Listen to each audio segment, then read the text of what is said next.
নমস্কাৰ এতিয়া সময় 5 বাজিছে আৰু অলপ আগতে আমি আহি পাইছো আসলতে আজি আপোনালোকক কৈছো আগৰ ভিডিঅ'টোত যে আজি আছিল আমাৰ ডিব্ৰুগড় বিশ্ববিদ্যালয়ৰ যি কমিউনিটি ৰেডিঅ' জ্ঞানমালিনী তাৰ সপ্তম বাৰ্ষিক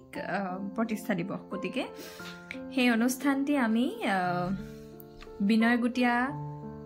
গাঁওবাসীৰ সহযোগত তেওঁলোকৰ গাঁৱত গৈ অনুষ্ঠিত কৰিছিলো আৰু সম্পূৰ্ণ দিনজোৰা কাৰ্যসূচীৰ অন্ত পেলাই আমি অৱভাগত আহি ঘৰ পাইছোহি ঘৰ মানে হোষ্টেল পাইছোহি আৰু